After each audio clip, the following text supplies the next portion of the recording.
3:40 भारतीय समय के अनुसार दुबई एयर शो में ये बड़ा हादसा हुआ जहां तेजस MK1 फाइटर क्रैश हुआ है। तेजस लड़ाकू विमान MK1 इस एयर शो में डिस्प्ले के दौरान ये हादसा हुआ है। पिछले 4 दिन से ये एयर शो चल रहा है, नवंबर 17 से चल रहा है और तेजस के 3 विमान यहाँ पर थे। इस वक्त ये खबर सामने आ रही है कि तेजस MK1 स्क्वाड्रन, जिसको कि फ्लाइंग डैगर्स और फ्लाइंग बुलेट, ये 2 स्क्वाड्रन्स हैं जो सूलूर दक्षिण भारत में है और एक स्क्वाड्रन जो राजस्थान अभी मूव हुआ है। ये तेजस के स्क्वाड्रन्स हैं। एक स्क्वाड्रन में करीब 18 विमान होते हैं। कुल मिला के भारतीय वायुसेना के पास तेजस MK1 के 40 ऐसे विमान हैं। इस दुबई एयर शो में तेजस MK1 के मिक्स्ड रिप्रेजेंटेशन, दोनों स्क्वाड्रन से मिक्स 3 विमान भेजे गए थे। ये उन 3 विमानों में से एक है जो पिछले 4 दिन से अपने करतब दिखाकर वहां दर्शकों का ही नहीं, पूरी मिलिट्री इंडस्ट्रियल कॉम्प्लेक्स का भी मन मोह रहा था। और उसी का एक मैनूवरिंग के दौरान जहां इंजन पूरी तरह से विमान चालू ऑन दिख रहा है, क्योंकि विमान से ज़ोर से इंजन के टरबाइन के शोर आ रहा है, शोर भी आता हुआ दिख रहा है। और जहां मनूवर के बीच में अचानक से ये क्रैश हो जाता है और कुछ ही सेकंड में धराशायी हो जाता है। इस एयरक्राफ्ट में GE का F404 इंजन लगा हुआ था। ये भी अब डिटेल है, लेकिन विमान चालक की मृत्यु हो गई है। एयर वॉरियर इसमें छेद हो गया है, खेद हो गया है। और कौन है क्या और भी डिटेल्स हैं। CDS ने भी खेद जताया है। शैलेंद्र वांगू जुड़ रहे हैं और डिटेल्स के साथ। जी शैलेंद्र। बिल्कुल आनंद, इससे अभी थोड़ी देर पहले CDS की तरफ से खेद जताया गया है। और आपको भी बता दें कि रक्षा मंत्री राजनाथ सिंह इस वक्त लखनऊ में है और अब से कुछ देर बाद वो एक प्रोग्राम को एड्रेस करने वाले हैं, तो माना जा रहा है कि वहां पर वो इस हादसे को लेकर भी बोल सकते हैं। लेकिन आपको बता दें कि ये हादसा है, इसको लेकर फिलहाल तेजस को कंफर्म कर दिया गया है और इस पायलट के भी डेथ को लेकर कंफर्मेशन फिलहाल आ चुका है। इंडियन फोर्स की तरफ से कोर्ट ऑफ इंक्वायरी भी के भी आदेश दे दिए गए हैं। तो जो तमाम चीजें हैं कि इन हालातों में ये प्लेन क्रैश सामने जो तस्वीरें हम देख पा रहे हैं, किन हालातों में प्लेन क्रैश हुआ, क्या वजह इसके पीछे रही है, ये तमाम डिटेल जो है कोर्ट ऑफ इंक्वायरी में सामने आएंगी। लेकिन फिलहाल इस पूरे मामले को लेकर कोर्ट ऑफ इंक्वायरी के आदेश दे दिए गए हैं। लेकिन ये भी देखना अहम बात है कि जिस तरह से ये प्लेन क्रैश हुआ है उस वक्त ये आखिरी दिन था, तो सवाल ये भी खड़े हो रहे हैं कि क्या इसके पीछे कोई साजिश हो सकती है या नहीं। लेकिन ये जरूर है कि इस पूरे मामले को लेकर जब तक जांच सामने पूरी नहीं होती तब तक ये कहना मुश्किल होगा कि एक्चुअल जो रीजंस क्या है इस हादसे के पीछे। ये ऐसा नहीं है कि और कोई विमान जो बनाता है 200 उनके विमान क्रैश नहीं होते। अभी हाल ही में 2025 की बात कर रहा हूँ, एडोम एयर शो में पोलिश F-16 क्रैश हुआ था। उससे पहले इटालियन एयरफोर्स का यूरोफाइटर टाइफून क्रैश हुआ था 2017 में। 2017 में ही अब जैस 39 जो साब बनाता है, ग्राइपेन, वो भी क्रैश हुआ था। MB339 2023 में क्रैश हुआ था। F-16 थंडरबर्ड ये भी क्रैश हुआ था नेवाडा में टेस्ट रेंज में। एक और F-16 तब क्रैश हुआ था जब 2017 में क्रैश हुआ। एडवांस जेट ट्रेनर बेलिक ये भी M346 ये 2024 में क्रैश हुआ। और स्पेनिश एयरफोर्स का 118 EF-18A हॉर्नेट ये भी 2023 में क्रैश हुआ है। MiG-21 लैंसर ये 2018 में रोमेनियन एयरफोर्स का क्रैश हुआ एयर शो के दौरान। तो अलग अलग देशों के बनाए हुए विमान भी इससे पहले एयर शो में हादसे का शिकार हुए हैं। ये ऐसा नहीं है कि सिर्फ तेजस के साथ हुआ, लेकिन जो घटा गलत और ट्रैजिक है। आकाश शर्मा इस वक्त हमारे साथ जुड़ रहे हैं। आकाश, क्या अपडेट है आपके पास? क्या कुछ वजह सामने आई है?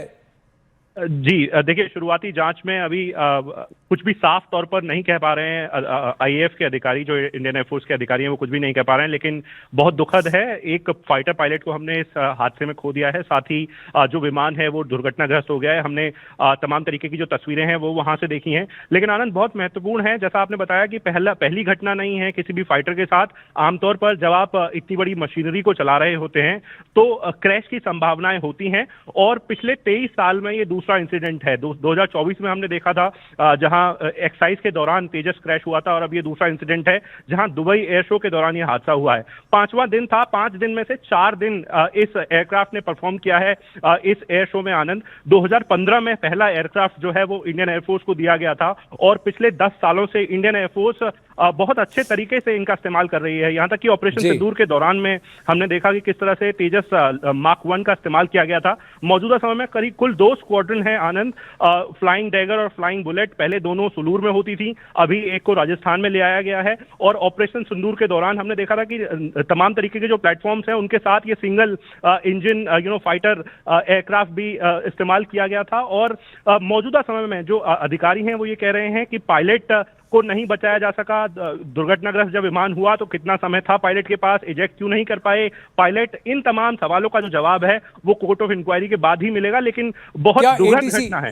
एटीसी से कोई अपडेट आया है? एटीसी से कोई अपडेट आया है? और क्या जो दो स्क्वाड्रंस आपने कहा, दोनों स्क्वाड्रंस में 18 एयरक्राफ्ट होते हैं, एक स्क्वाड्रंस में अमूमन कुल मिला के 40 एयरक्राफ्ट हैं तेजस के, भारतीय वायुसेना के पास। क्या इन स्क्वाड्रंस को अभी ग्राउंड किया जा रहा है? क्योंकि 3 एयरक्राफ्ट गए हैं वहां पर, एक क्रैश हो गया, तो क्या बाकी दोनों विमान अभी ग्राउंड कर दिए जाएंगे? स्क्वाड्रंस को कोर्ट ऑफ इंक्वायरी तक उनको होल्ड किया जाएगा, या फिर वो अपने नियमित तरीके से काम करेंगे और ये एयरक्राफ्ट वापस भारत की ओर उड़ान भरेंगी?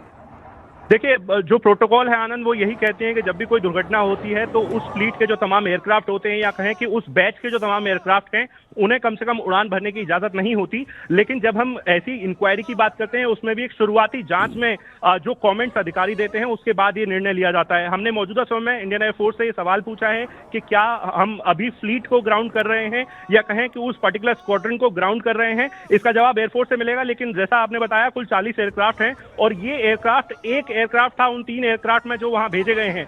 एटीसी से वाकई क्योंकि जब फॉर्मेशन भी करते हैं ऐसे एयरक्राफ्ट, तमाम तरीके के बैरल रोल हो या वर्टिकल चार्ली हो या तमाम तरीके के जो फॉर्मेशंस होते हैं, ऐसे एयरक्राफ्ट जब ऐसे फॉर्मेशंस में इन्वॉल्व होते हैं आनंद, तो एटीसी से लगातार संपर्क में रहते हैं, और एटीसी को पता होता है कि अब वो क्या टर्न लेने वाले हैं या क्या घूमने वाला है। पूरा रिकॉर्ड एटीसी के पास होता है। तो जाहिर तौर पर बहुत ज्यादा जानकारी हमें थोड़ी देर में मिल पाएगी कि क्या कुछ इसका कारण रहा, या आखिरी में पायलट के क्या कुछ शब्द थे एटीसी को। क्या पायलट को पहले से पता चल गया था कि कोई टेक्निकल ग्लिच है, कोई तकनीकी खराबी है विमान में? बहुत सारे सवाल हैं आनंद, और इन सब का जवाब धीरे धीरे कर हमें मिल पाएगा। लेकिन इंडियन एयरफोर्स ने आपने कहा 3 विमान गए हैं, आपने कहा 2 स्क्वाड्रन है, फ्लाइंग डैगर और फ्लाइंग बुलेट, तो क्या ये मिक्स्ड स्क्वाड्रन था?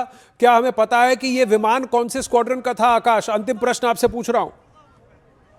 इस बात पर कोई क्लैरिटी नहीं मिल पाई है, क्योंकि एयरफोर्स मौजूदा समय में पूरी इंक्वायरी और कहें कि प्रोटोकॉल्स में लगी हुई है। पायलट के घर वालों को कहें कि सबसे पहले इंफॉर्मेशन दी जाएगी, उनसे क्लियरेंस लिया जाएगा, उसके बाद कहीं ना कहीं नाम और फोटो शेयर किया जाएगा। मिक्स स्क्वाड्रन से विमान जाते हैं, ये बिल्कुल सही है, और जहां तक हमें जानकारी मिल रही है, हमें एक स्क्वाड्रन की जानकारी मिल रही है, लेकिन क्लैरिटी के बाद ही हम अपने दर्शकों को बता पाएंगे कि क्या ये उसी स्क्वाड्रन का विमान था। 3 विमान, एक विमान जो है वो ग्राउंड डिस्प्ले पे लगा हुआ है, और जो बाकी जो बचे हुए 2 विमान हैं आनंद, वो लगातार फ्लाई कर रहे थे। 5 दिनों में से 4 दिन इन एयरक्राफ्ट ने फ्लाई किया है। 3 विमान है दर्शकों, और 2 स्क्वाड्रन है, फ्लाइंग डैगर और फ्लाइंग बुलेट।